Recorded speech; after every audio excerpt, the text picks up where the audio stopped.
Aw. Aw. Buddy. Buddy brain fan. That is kind of weird, though. That Isn't it? See, we're just too driven Yeah. to do that shit. Like, we're like, I want to hang out with Neil. Let's just start a company. Yeah. That's the easiest way to do this and get paid. Anytime that we hang out, we just would end up working anyway. I feel like, you know what'd be a cool idea? Yeah. That we could work on right Yeah. now? Yeah, exactly. Like, we'd be hanging out 10 minutes in. Hey, we should really make a draft of that email. Get that out real quick. Yeah, I think just a quick template since while we're here. Yeah. You know, I we're mean, here. so It'll how take 10 did minutes. prospecting go this week? And before we know it, we're in the middle of a Do you full-blown want to meeting. check the minutes from last week and see if we missed anything? Dude, part of it is like we can't go do anything.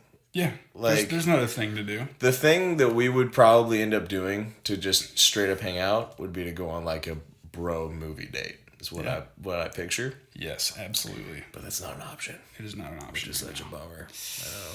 Although I did see a bitchin' frisbee golf course just down the road that way. Dude, don't I know drive if you're a past that. golfer, I drive past that every day. And I'm like, I said to my wife the other day, I was like, babe, should we take up frisbee golf? I don't even know what that is. It's literally golfing, but with a frisbee. So But- like there's a hole, and it's Oh. like this chain, like cage thing that hangs like about chest high off Okay. the ground, with a post in the middle of it, so it has something to sit on. Okay. And you start at a tee, way down that way, and then you just throw your frisbee till you get it into the little chain thing. What? It's honest to God for frat boys. I've never actually seen this. Dude, happen. if you go to Play It Again Sports, they have different frisbees just like you have different clubs. Are you for golf. serious? There's like a driver that's heavy and goes really far. my They're God. shorter and shorter and shorter. There's a putter that's like really light and like, so if you miss, it doesn't go that far and you can take another shot. Like, there's a pretty serious I wonder disc golf thing. I wonder how the difficulty curve compares from disc golf to actual golf. Oh, dude. Frisbee golf is so easy compared to regular Good, golf. because, dude, regular golf is so hard. Yeah. Oh my gosh. Wait, do you not have really good thoracic rotation or something? I mean, Is it hard when you have like seems- 120 pounds of muscle wrapped around your spine? Seems like it would be would be easy for me, You right? just grip it really hard and then use Dude, those triceps. What forearms? Dude, what I end up doing, this is gonna come to no surprise to you or anyone else, is whenever I try to get like a good solid drive, I will just like, first of all, grip it way too hard, like you said, and then just smash it directly into the ground. Yeah. Super You hard. just do it really hard and that first bounce Yeah. goes as far as most people's drive. And it hurts my hands. Like last time I tried to do it, I know. Last time I tried to do it, I was like getting a blister. I'm not a good golfer. I'm good at putt though. Dude, putt-putt's dope. That used to be my Putt-putt's fun. go-to first date all the time. That's a good first date. Yeah. That's a really good first date. Yeah. Nice. Was That that was you pretty and your solid. wife's first date? No. Because I used to do putt-putt as a first date when I lived in Chicago, where the weather's nice Makes sense. for a good chunk of the year. Yeah. Here, not here. my wife and I went on our first date on February 1st, Okay. which is a horrible time of year to do anything outside here. True. So, yeah, we went to dinner. It was really normal. Dude, that's crazy. So you started dating February 1st. So how did you guys handle Valentine's Day literally 2 weeks later? Did you ignore it? Nope. You observed it? We observed it. Wow. Neither of us are big Valentine's people Yeah. to begin with. So we're like, it's kind of a made-up holiday. Well, like, it's it nice is. and you do some sweet stuff, but like, this is a Hallmark holiday. Yeah. And so, like, we just hung out. Like, I bought her a book that we'd been talking about and a bunch of chocolate-covered almonds because she loves those things. And then we just hung out and watched movies, and that was it. Like, it was super easy. Nice. Dude, that's perfect. And the rest is history. Oh. No. Have we done our intro yet? No. Oh. I think 4.5 minutes in is a good time to We're just talking. do our intro. We're probably Dude, going this to edit is- some of this. Leaving it all in. Especially the Frisbee golf.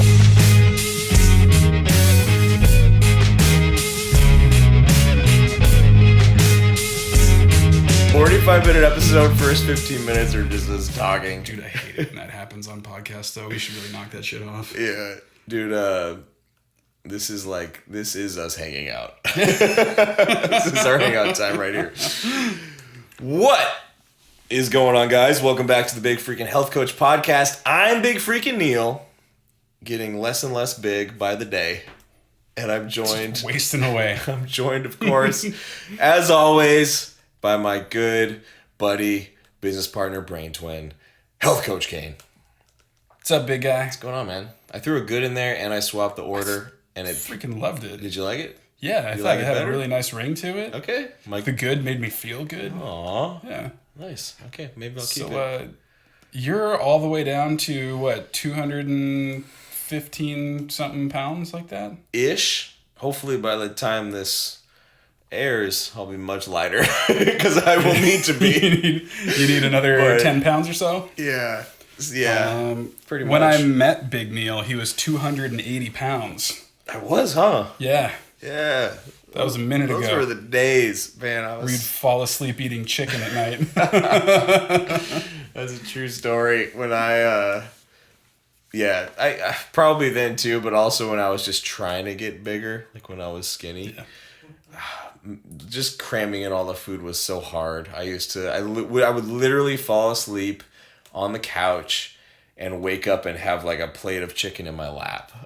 It was so bad. The other really hard thing in fitness, everybody's all about the weight loss, and that's a good thing. Yeah. But there are also folks out there that just have the body type and the metabolism that keeps them long and thin all the time, and eating enough to get bigger is a real chore. It is a chore, and when you try to tell people that, their instinct reaction is like, screw you. Whatever. You can always eat more. You need a cheeseburger today? Why don't you just eat pizza? Yeah. It's not the same. It's not. Pizza doesn't build muscles. Trying to get my macros in. Yeah. But yeah, man. Speaking of building muscles, what's our super badass topic today? Oh, man. Well, before we dive into that, given the severe caloric deficit I'm in, I should probably drink some caffeine. What do you think? That would be best. I don't want to have to host this by myself halfway through, so let's keep you awake. The likelihood of an impromptu nap is very high currently. So most people call that narcolepsy. So once again, chose my own horrible drink because I'm on prep. And I chose my own delicious drink so that he would drool the entire episode. I'm not liking where this is going. Every week, my drinks are going to get worse and yours are going to get better. You know, I'm just going to get like a s'mores frappuccino. I was just going to say, in like 4 weeks, you're going to be drinking like milkshakes. Yep. It's no longer even going to be caffeinated. Just next month, I'll be like, this one's... whatever, like, by then I'll be able to get eggnog. Oh, that's true. Dude, I love eggnog. Eggnog is the best. Okay, so you know what's good about the timeline of my show? Is it's beginning of November. So as soon as it's over, when I'm super hungry and I can eat again, it's holiday season. Yep. I'm really excited. Thanksgiving. I'm really if it were a month later, that'd be horrible. That'd be so bad. This is the December 29th God. Pro Classic. Yeah, thank goodness it's November 7th. Yeah. Okay. What'd you get yourself? Well, for a whopping 10 calories, I will be drinking a this is a confusing name. Cold brew high brew coffee. I think it's just called high brew. And they did that thing where they write above and below it to tell you what it is. It's like the brand and then a description. You should never have to describe your thing. Cold brew coffee, high brew is the name. Yeah, that is confusing. That's stupid. Yeah, that's bad. I hate it when they do that. Bad marketing. High brew. If that's even more like the low brand. Brew. I don't even know what the brand's called. You're marketing so bad. It's dairy-free, sugar-free, 10 calories of just coffee beans and water. Your lack of excitement as you read that is just making me so happy. What'd you got? Mine is a Rockstar Pure Zero. It's grape flavored because grape flavored things are delicious. Nice. I don't care what anyone says. 240 milligrams of caffeine per can. Nice. 0 calories, 0 sugar, taurine, caffeine, B vitamins. Pretty solid. Yeah. It's going to taste amazing. Pretty because solid. It has like pretty fake jealous, sugars in it. Pretty angry. All right. Let's crack these open. Oh, yeah. There's that. That's just straight coffee ground smell. Yep. Ooh, that's worse than last week. Wonderful. That is definitely worse than last week. This is straight up grape soda. This is delicious. I love this. This makes me happy and fulfilled. You're a monster. Yeah, it's pretty bad. It's pretty bad. I'm gonna have to go. That's like a 0.3. Wow, that's significantly worse than last week. Yeah. This is a 4.3. Oh, so just take mine and add 4 to it. Oh my god. You're the worst. Yeah. Love ya. I don't get to do this very often. Usually you're the one picking that kind of crap for me. It's true. I've racked up a lot of bad karma because historically you've always been nicer in your drink selection. Or just bad at choosing, and I still get you something in a can like some kind of rookie. Yeah. Ooh, look at this. It's unsweetened in a carton. That should taste terrible. Right. Let me get that for Alex. Right. I forgot that it was in a carton. Yeah. All the worst stuff's in a carton. That's true. I mean, this is up there for sure. It's like so painfully unsweet. I feel like the last cold brew that I had was like watered down enough where you could, it wasn't sweet, but you could taste a little bit less of the coffee. Whereas this is like, it's like aggressively not sweet. Aggressively just coffee with nothing else. No you sweetness. Need nothing else. Awesome. Glad to hear it. Well, now that the likelihood of a nap is decreasing slightly, what's our topic today, buddy? Dude, we're doing push movements. Push movements. So continuing in the series on movements and specific exercise considerations, we started with squats a couple weeks back. Yes, we did. And we are moving into upper body push movements. And if I remember correctly, we decided that we would stick to the bench press and the overhead press today. I love both of those exercises. Yes. So this will be very easy to talk about. Lovely. Where shall we start, sir? Well, I suppose we should probably start with a little bit of an anatomy lesson. Let's start with bench press. Let's start there. I mean, the anatomy is the same for both of them. Health Coach Kane, what are the main muscular considerations, anatomical considerations of a bench press? Bench press. So it is obviously your pecs are the prime mover, ideally, in a bench press. The main joints that come under pressure and are used the most are your shoulder joints. Mm-hmm. Your shoulder joints are pretty complicated. There's a lot going on in there. Yes. So we're going to do the redux version of skeletal structure and then prime movers and supporting muscles in, like 6 minutes or less. Nice. So and go. So your shoulder is a ball and socket joint, but it's built differently than your hip, which is your other ball and socket joint, right? Major ball and socket joint. Yeah. So it's not just the head of your humerus, which is your upper arm bone, fitting into one bony piece that creates the socket. Right. There are 4 joints that come together to make the structure that creates the capsule that humerus goes into. Right. So starting from the front of you, right in the middle of your chest, you have a sternoclavicular joint, which is where your collarbone attaches to the middle of your rib cage. Mm-hmm. That goes over to the side of your shoulder. You can poke your shoulder and find that little bony spot out there. Yeah. That's your acromioclavicular joint. And it has an acromion process on it that we'll get to, and its variation, how you do things a little bit later. But it can be very, very hooked or very, very open. Yeah. Depending 100% on genetics. And that can limit your ability to get overhead easily. Sure. Moving further, you get past the AC joint, and there is a glenohumeral joint where the top of your humerus butts up against the glenoid, which is coming off of your shoulder blade as well. And then there is your scapulothoracic joint, where your shoulder blade or scapula glides across your rib cage in the thoracic area of your spine. Nice. So those 4 things come together to make a basic framework around which 17 different muscles attach to your scapula. And all of these things control not just the motion of your scapula, whether it rises or falls, protracts, retracts, all that kind of stuff, upwardly rotates. But there are several other muscles like your rotator cuff muscles that do that, but also keep the head of that humerus sucked into that shoulder capsule. And really, your rotator cuff muscles are the only muscles that are doing that specific job. Yeah. So you can talk about your pecs and your anterior shoulder, your middle shoulder, posterior shoulder, all day long. They're prime movers. They're not stabilizers. They're not holding it in there. Sure. So you get some pretty thick rotator cuff muscles going in with all that kind of stuff. So whenever you're pressing, there's a combination, and the direction of your pressing changes the ratio of which muscle's the prime mover. Yeah. But typically pec, anterior shoulder, and your triceps are all part of a pushing motion. Yes. At the same time, your rotator cuff, your traps, posterior delt muscles, and to some degree your lats are all in a stabilizing capacity. 100%. So I think the upper back is probably the most underrated part of a horizontal press. oh, absolutely. That makes a huge difference. Just having a strong, stable base makes a world of difference. Yeah.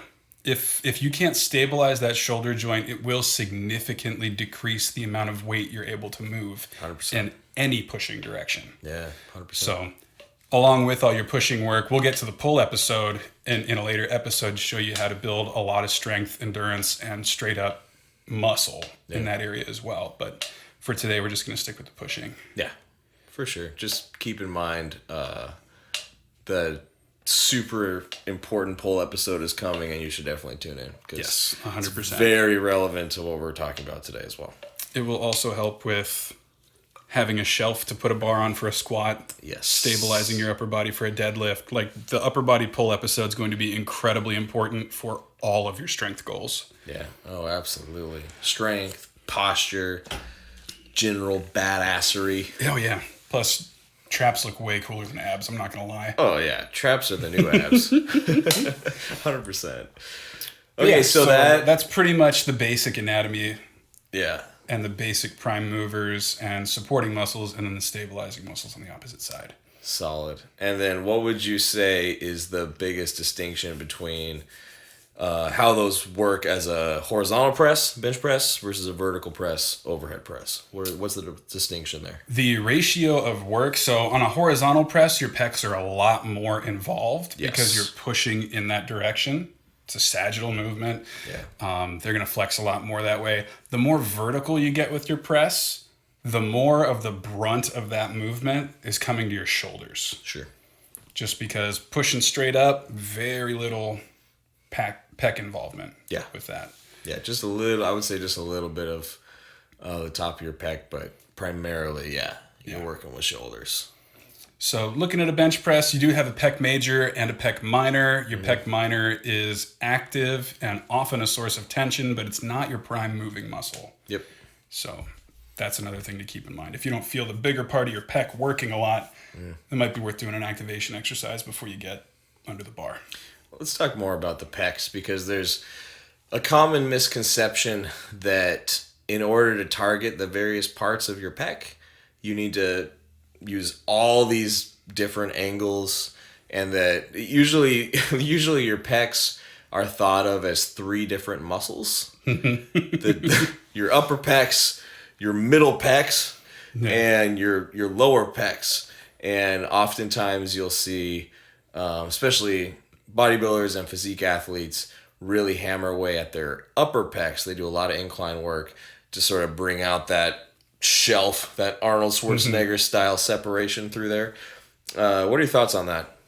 Well, anatomically, they're not separated. Yeah. It's one muscle group. It goes from your sternum over towards your armpit. It attaches to the front of your humerus over there. Like, it's not anything different, upper, middle, lower.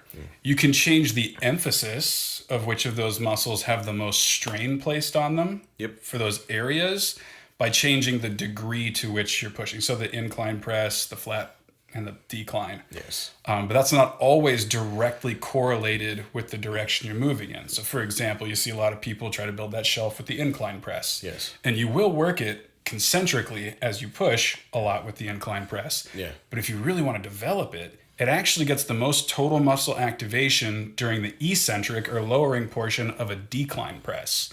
which is hilarious. Yeah, because people are just barking up the wrong tree. Yeah. And like you could be a lot more efficient with your movements if you just switched it up a little bit. It absolutely makes sense though when you think about the correlation between how much muscle you're activating and utilizing and the total load that you're using. Yeah. Because a decline press typically is mechanically the strongest angle, the strongest pushing angle for those muscles. So if your load is heavier that you're utilizing, then more muscle is going to get activated. Which would explain why, especially on that eccentric portion, your upper pecs are just getting blown up from doing that. So I agree with that. I can also anecdotally contribute to that in that I've, for the last several years, bench pressed with a very, very much a powerlifting form. So I don't have the mobility to get in a crazy Cirque du Soleil arch or anything, but a little bit of an arch, and basically you're trying to turn it into as much of a decline press as you can. I'm talking a flat bench press now, guys. Yeah. You're trying to make it as decline as you can to get a more mechanical advantage and be able to put more weight on the bar. And I can say that in doing that and just not doing a whole lot of incline work while doing powerlifting, my upper chest has always been probably the most developed part of my pecs. Yeah. Honestly. And now that I've actually leaned enough to see it, there's a lot of separation there. And I attribute a lot of that to just flat pressing super heavy with powerlifting form. Absolutely. And there's a lot to go with powerlifting form. Of those 4 joints I mentioned, the 2 that are actually around your shoulder joint are your glenohumeral joint, which is on the back end of the head of your humerus, and the acromioclavicular joint, which sits kind of in front of it, but mostly to the side. But when you put that slight arch into your back, you kind of line those joints up, which makes it a little bit more stable and easier to produce more force that way. So if the joint's more stable, there's more clean movement there, and you're in an advantageous position to take over more of your pec musculature to get these things moving. Like it's a great powerlifting stance because it's stable and super strong, and you have the most muscle recruitment you can. Yeah. So like that all makes perfect sense. Yeah, absolutely. Okay, so we've sort of covered anatomy. We've covered prime movers, joint anatomy. Let's talk about specific application. Are there any reasons not to do a horizontal or vertical press? Like, are there specific populations that you would say stay away altogether? It's very hard to say altogether. Yeah. There are modifications you can make. Typically, when we talk about these large movements, we're speaking about like a barbell variation. Right. If you have previously had shoulder issues or currently have shoulder issues, a flat bar might be difficult because it forces both arms into internal rotation. Yeah. So like if you put your hands out straight in front of you, your palms are facing each other, and then you turn them both palms down, you can feel your upper arm rotate internally. Yep. Then you're going to load that. So if you have any kind of anterior impingement issue, even like a subacromial impingement under that acromion process, that hook we were talking about comes into play a little bit there, it's better for you to do a dumbbell variation because then you have more freedom to open up that angle so you're not 100% internally rotated. Yeah. And you could even go 100% neutral grip with your palms facing each other the whole time. Absolutely. Really opens up that shoulder capsule so there's fewer impingement issues, and you can still build a lot of strength that way. Yeah. Absolutely. So I would say that. I mean, it's very rare that you meet someone who absolutely cannot do pressing movements. Yeah. They usually have either a current super acute injury. Yes. And in that case, they shouldn't be with you. They should be with a physical therapist. Like we are not in our scope of practice to deal with that. Correct. Or they have had so many of those issues, and some of them may have been surgically repaired that even though they're cleared for regular duty, they do have to stay away from that. Yeah. But it's super rare.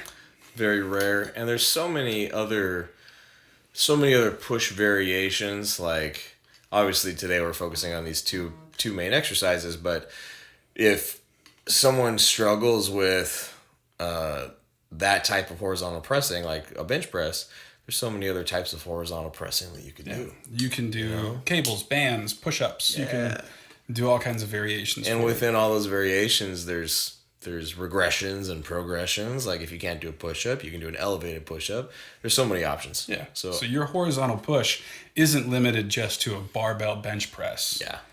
Just because we're focusing on that predominantly today doesn't mean that if you can't do that, you're just sunk on horizontal pushes. So let's talk vertical pushes. I think that those typically get the worst rap for pushing exercises, in that I've heard a good number of people say like, oh, I can't do those anymore. I can't do anything overhead. What's your take on that? That is typically a thing where you want to limit to a certain degree, and depending on the individual, how much heavy overhead pressing they're doing, especially on a flat bar. Because again, you're in internal rotation. Sure. But when you go up overhead, you also add in a couple vertical factors that you could be limited in anatomically. Yeah. So this is where that acromion process, the little hook thing out there, really comes into play. If you have a really hooked acromion process, any kind of abduction or overhead shoulder flexion could be something that grinds some of those tendons, ligaments, muscles, stuff into that acromion process and causes a lot of inflammation, bursitis, or just straight up searing pain. So that might not be a thing for some people. Yeah. If you don't have a really hooked one, your overhead press might be just savagely strong. Yeah. So getting up overhead also depends on mobility in your shoulder blade, because that acromion process out there is actually the furthest away from your midline point of your shoulder blade. Right. Like it just sticks out from the top of that thing. If your shoulder blade doesn't rotate upward for whatever reason as you go overhead, you're going to come into the same subacromial impingement issues as though you had a really unfortunate acromion process. Yeah. So if you're one of those people that has constantly stuck shoulder blades, you got like perpetual cobra back, stuff like that, which happens with a lot of lifters, especially people with a really big bench press who don't do any shoulder mobility or pulling. It can be a real issue getting overhead. So what would your advice be so that people can identify those issues? Like what should they be looking out for as they're pushing overhead? Like what should they be thinking about if they're feeling that would indicate that they shouldn't be doing that? So I would say before you even put a load in your hands, if you back up against a wall so that your heels are, I don't know, 2 inches off the wall, and you keep your tailbone, shoulder blades, and back of your head pressed against the wall gently, if you can't raise your arms straight up over your head in a straight line without any of those 3 points coming off the wall or arching your back, you do not have adequate shoulder mobility to be loading a straight up overhead press. You're talking arms straight extended in front of you. Yes. So arms straight at your sides, and you would raise them straight out in front of you and straight over your head. If you arch your back or any of those 3 points come off or you feel any pain, that's a pretty strong sign that you can't do that. Nice. That's a really good, easy, practical test for people to use. Pretty straightforward. I like it. But then overhead pressing is similar to bench pressing in a lot of ways, in that you don't have to use a barbell. Yeah. You can use kettlebells, which can help some people who have a little bit of anterior translation, they call it. The head of your humerus kind of sits forward in your capsule. Sure. Kettlebell, pull it back into the middle of that joint a little bit better. Sure, I can because see it's that. offset. You use dumbbells with any kind of grip from straight out to the side to neutral. Yeah. You can use landmines, which are really good to actually start drilling that upward rotation of your shoulder blade. I really like the landmine for those of you who don't know, a landmine is basically a Olympic bar sticking out of the floor. Yeah. It's the same attachment that you would use to do like a T-bar row, for example. I really like those as a means of keeping your grip neutral and also your elbow forward closer to your midline. Yes. That often, if somebody does struggle with an overhead press, that usually feels the best. Yes. And is the most viable option. It is the only overhead press variation I use with my baseball players. Nice. Because it's really easy. That shoulder blade still moves freely, and you can feel it rotate up and wrap around your rib cage to the front as you get up overhead, creating tons of space for that acromion process. Nice. I would say if you have issues with shoulder mobility, start there if you want to keep overhead pressing. Yeah. Yeah. I like it. All right, man, that's some pretty solid advice for push exercises. You got anything else to add? Not anatomically. Do you want to dig into a little bit of sets and reps and when you're ready to progress in weight, what percentage of weight should you put on the bar? That kind of stuff. Yeah, so obviously it's going to depend on what your goals are. If you're an absolute beginner, just looking to maybe put on some muscle, lose some body fat, build a little bit of strength with these exercises, I would start lighter, stick with an 8 to 12 rep range. Again, go through all these processes and make sure that these movements actually feel good to you and that you're doing them correctly. That's number one. And then if you're trying to get more into powerlifting, specifically to get these lifts stronger, to get a bigger barbell bench press or a bigger overhead press, then I would at least start out with a simple 3x5 or 5x5. Just stick with that lower rep range. Every week or every 2 weeks, try to throw an extra 5 pounds on the bar. Once you hit your sticking point and you're not able to get your 5 reps, that's when it's time to deload and rinse and repeat. You can build a lot of strength in those 2 lifts, in any lift, utilizing that type of program for a long time. Yeah, I actually got an incredibly strong seated overhead press using exactly that formula a while back. And I have a history, I was a baseball player, I have a history of shoulder issues. Yeah. So I was still able to get a good 200 pounds on a bar for 3 to 5. Nice. That was good. I can't do that anymore That's right now, no but joke. I'll get back there. But that is not light. Would that have been body weight? That would have been 20 pounds more than body weight. That's impressive. It's very impressive. Fantastic. Yeah. There's a Can't very wait to get back there. small percentage of humans that can push their own body weight overhead. Yeah. So nice, dude. But yeah, take it slow. That's the big advice. Yep. Use the strength schemes that Neil just laid out, and over time you will get there. Yep. 100%. Is there anything else you want to add about pressing movements? I think that pretty much covers it for those 2 exercises. Once you get into more advanced lifting is when you look at more involved powerlifting programs like linear progression or undulated progression, where you're manipulating your rep ranges more. But I think for simplicity's sake, for the vast majority of lifters, that's a ways down the road, and just sticking to that 3x5, 5x5 is probably the way to go. Yeah. And that's a really solid point to make too, is that progressive overload still works, whether it's linear progression or daily undulating. Yeah. Undulating is just a way to mix it up a little bit that hopefully if you're an intermediate or more advanced lifter can kind of time collapse your progress. But if you don't want to deal with changing it, you can do 3 sets of 5 heavy reps for years and it will still work. Absolutely. It's also the perfect type of program to revisit, especially if you hit a plateau. Even me, especially if I'm between powerlifting meets. Obviously, I'm not doing powerlifting meets currently, but when I'm in between meets and I just want something else to do to get a little bit stronger, but I'm not ready to dive into a full-on powerlifting program, then I'll just revert back to that. And honestly, I always progress doing it. Yeah, because you can keep the load high and the volume low. Yeah. Lift heavy shit and recover fast. It's a great combination. Exactly. Yeah. Yep. It'll pretty much work forever. So yeah. I'm sure that there are a lot of follow-up questions to come with this, whether you want to understand the anatomy better, the prime movers, the movement systems, exercise selection. DM either one of us. Absolutely. We are happy to help. We'll even hop on the phone and answer your questions on a call if that's the best way to help you out and give you better understanding. Yeah. So don't be shy. Please reach out.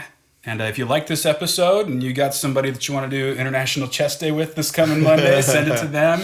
You guys can be on the same page. And as always, please rate and review. Yes, please. That's Big Freakin' Neil with the biggest bench press I've ever seen. And I'm Health Coach Kane with mobile shoulders. Yay. With a very impressive overhead press. Yeah, there was a day. I did not know that, dude. Yeah, dude. It was actually right on par with my bench press at the time. That's wild. Yeah. That is wild. I was super proud of that. All right, we got to get you back to an body weight overhead press. I want to see it. Oh, yeah. We'll get it. I want to see it. We'll get it. This has been the Big Freakin' Health Coach podcast, talking about pushing all the fun stuff. Heck yeah. We will see you guys later on down the line for pull. Definitely tune in for the upper body pull episode. Yes. It makes everything so much better, and it's incredibly important for your overall development and health. Yeah. In fact, if you're not up to date and you're listening to this after the fact and the pull episode's already out, go listen to it right now. Immediately. Because it's directly related and super relevant. Yeah. All right. We will catch you guys next week. Take it easy. Take it easy, guys.